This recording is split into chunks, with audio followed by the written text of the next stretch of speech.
A graça e a paz do Senhor Jesus Cristo, boa noite a você que está aí em mais um desafio, né, da nossa carta, nossa epístola aos Romanos, desafio feito à JNI, né, todo aquele que se sente desafiado a estudar essa carta maravilhosa do apóstolo Paulo aos Romanos, amém? Nós estaremos hoje tratando do versículo 18 até o versículo 32 do capítulo 1 da carta de Romanos. Você está com a sua Bíblia aí, nós podemos... vou estar ressaltando alguns versículos ali e fazendo alguns comentários a respeito desse texto, amém? É um texto que vem ao encontro dos dias de hoje, né? Como toda a sociedade humana, ela é permeada com esse tipo de situação. Paulo faz esse confronto aos romanos ali, né? Confrontando, expondo as obras das trevas que esses romanos praticavam em sua cultura, em seu convívio. Amém? Então nós vamos estar estudando esse texto em nome de Jesus. Quero que você deixe seu comentário embaixo do vídeo, se você está gostando, se você está pesquisando, as suas dúvidas, se você tem alguma contribuição também para o nosso estudo teológico que estamos fazendo. Vai ser muito prazeroso compartilhar com você e desfrutar desse conhecimento maravilhoso que nós temos, estamos construindo juntos aqui com a Epístola de Romanos. Amém? Deus abençoe. Vamos pegar aqui nosso estudo então. Amém? Então nós vamos estar tratando aqui o texto de Romanos, capítulo 1, que começa ali do versículo 18, nessa última parte aqui do capítulo 1, que nós estamos estudando aqui, né? Do capítulo 1, do versículo 18 até o 32. E ele começa falando da ira de Deus sobre a depravação no gênero humano, né? A depravação e a idolatria desses gentios. Gentio é todo aquele que não é judeu, ou aquele que despreza os ensinamentos de Deus, ou até mesmo o conhecimento de Deus. Então, gentio é aquele que não é conhecido de Deus, não conhece a Deus. Então, o apóstolo Paulo está tratando aqui da cultura greco-romana daquela época em que a carta foi escrita. E já no início desse texto, dessa parte aqui do versículo 18, ele já fala sobre a ira de Deus, sobre toda a impiedade e injustiça dos homens que detêm a verdade em injustiça. Então, assim, o que os homens faziam, que era uma prática comum, não só na época do apóstolo Paulo, mas continua ainda nos nossos tempos, é a prática em que os homens pervertem a verdade de Deus, tornando ela em injustiça, né? Tornando ela em um ato que é injusto, infiel. Então eles prevaricam dessa maneira, eles pecam desta maneira, tornando infrutífero ou tornando em injustiça a verdade de Deus, retendo a verdade de Deus, detendo a verdade de Deus, né? Não suportando a verdade e trazendo ela como algo que eles ignoram, eles rechaçam. Em nome de Jesus, nós temos que entender isso aqui, né? Por que nós estamos estudando esse texto e o que isso tem a ver com as nossas vidas hoje, né? O que nós vemos no nosso meio, muitas vezes, né? Atos de injustiça. O Brasil, muitas vezes, nosso país, nossa nação, infelizmente, ela é conhecida pela corrupção. A corrupção, ela vem assolando, solapando a nossa nação há muito tempo. Então, homens que são corruptos, eles têm na sua vida essa prática em perverter a justiça, tornando ela em injustiça. Perverter a verdade, denegrir a verdade, para que ela se torne uma injustiça, né, a seu favor. O texto expõe, então, e contrapõe a posição de Deus contra a posição da sociedade romana daquela época. Então, os versículos 18 até o 32, eles são assuntos que literalmente denunciam a depravação do gênero humano, a desfiguração que o pecado fez sobre a humanidade. Ela já no início, nós vemos a declaração de que a ira de Deus se manifesta do céu sobre toda impiedade, o desprezo, né? Sobre o desprezo de Deus para com essas pessoas, né? Que desprezam a justiça, a verdadeira justiça. E a injustiça dos homens detém a verdade. Não querem que desperte a consciência. Eles não querem ter a sua consciência desperta para essas coisas. Eles omitem a verdade, né? Eles não querem que a verdade ela desperte a consciência deles. Então, a injustiça dos homens detém a verdade em injustiça, ou seja, preferem que suas mentiras e fantasias sejam a realidade do que viver a verdade. Então, quando o apóstolo Paulo apresenta essa carta, no final do capítulo 1, ele combate essas práticas, né? Deus abomina o pecado e quem o pratica.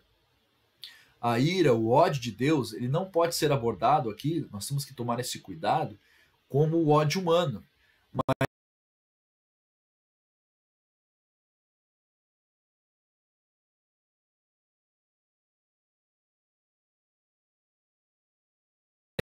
Separar isso, né? Em Romanos nós encontramos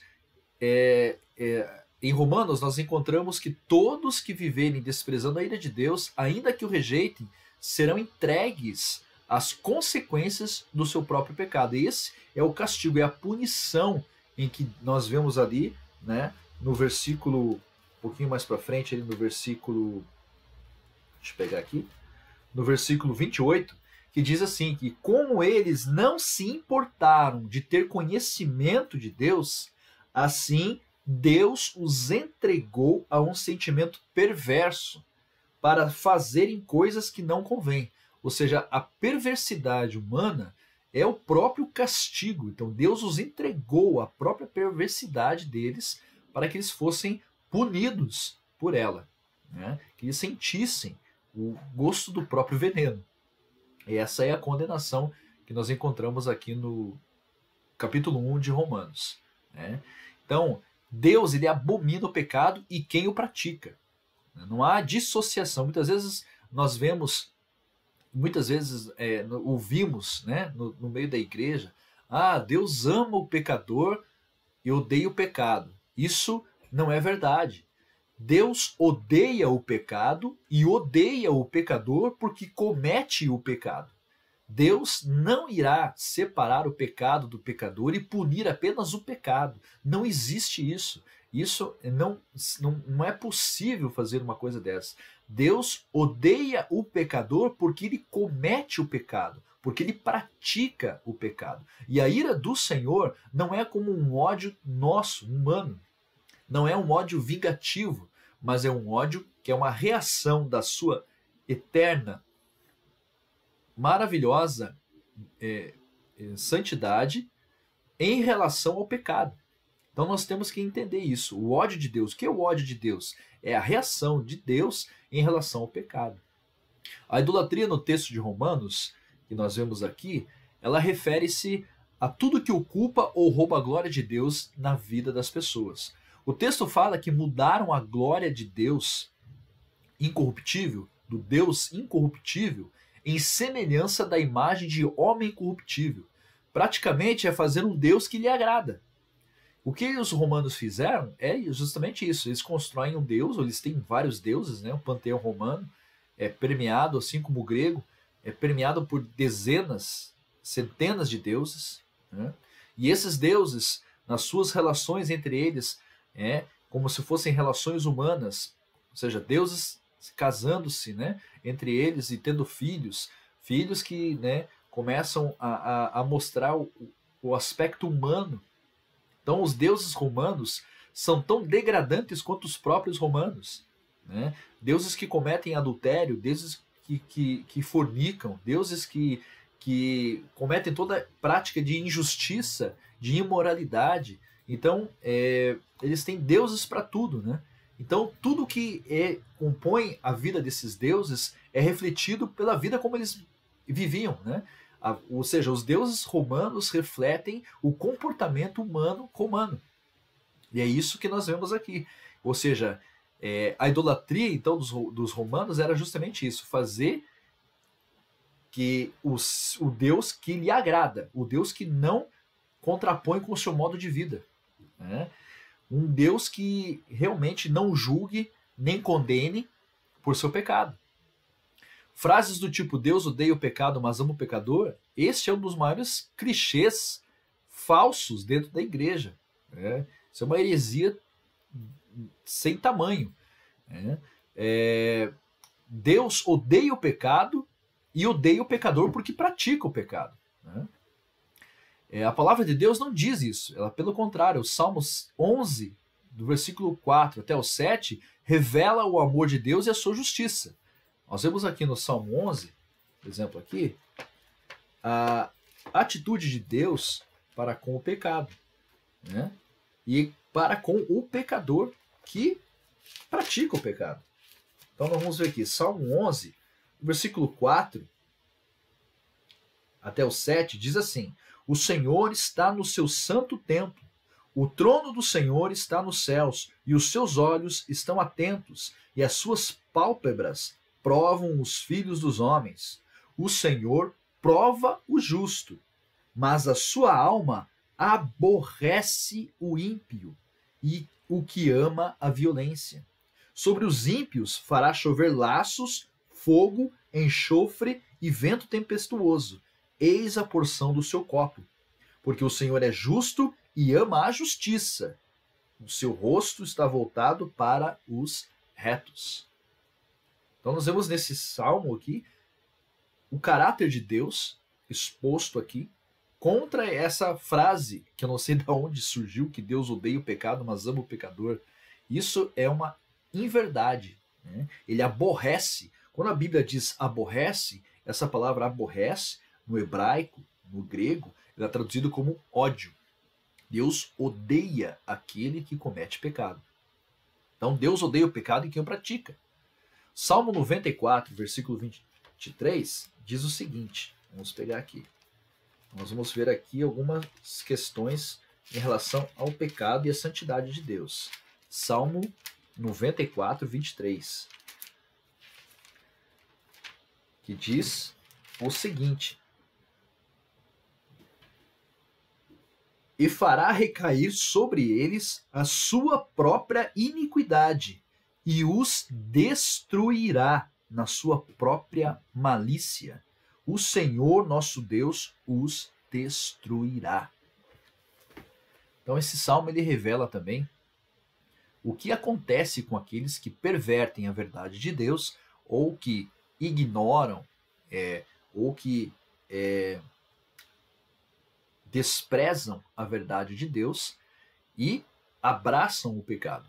Essas pessoas estão sujeitas às suas próprias concupiscências, né? E como eles não se importaram de ter conhecimento de Deus, assim Deus os entregou a um sentimento perverso para fazerem coisas que não convêm. Né? Então nós vemos no versículo 28, capítulo 1 de Romanos, essa afirmação, né, do como Deus, como o apóstolo Paulo traz Deus aos romanos. Então nós vemos aqui que o Deus odeia o pecado e odeia o pecador. Né? Deus odeia o pecado em quem o pratica. Pecados que externam rebeldia e egoísmo, como o homossexualismo, na verdade. Né?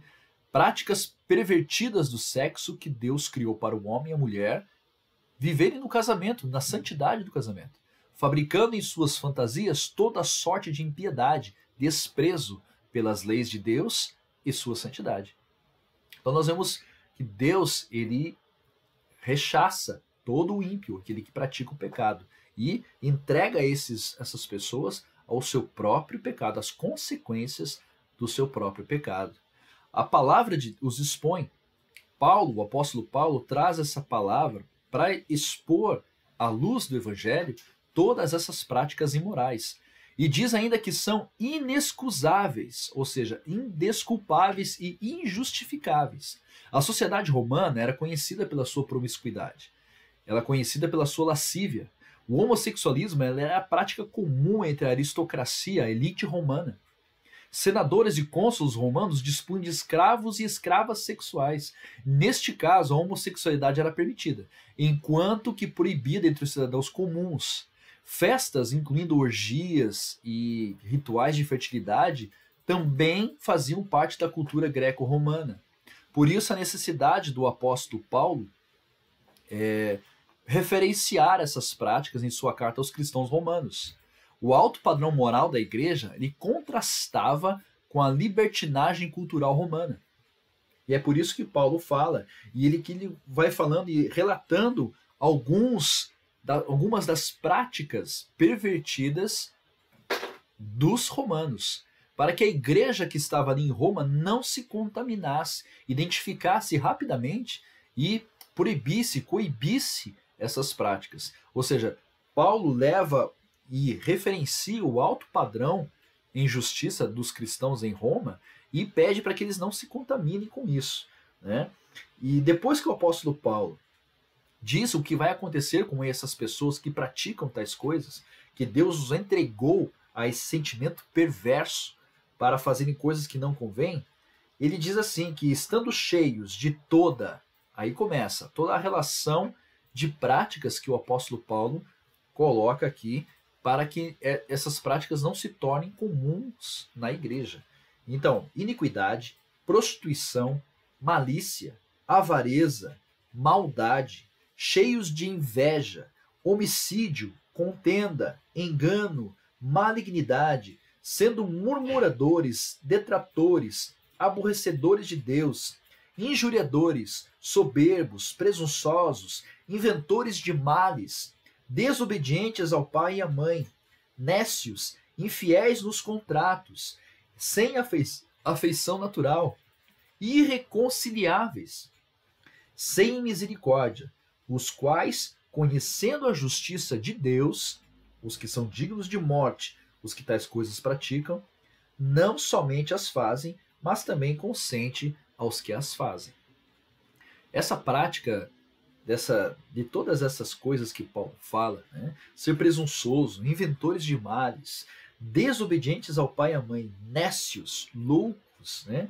Infiéis nos contratos. Nós olhamos para a aristocracia romana e no meio dos senadores ali do Império Romano havia muita disputa, havia muita corrupção, subornos, né?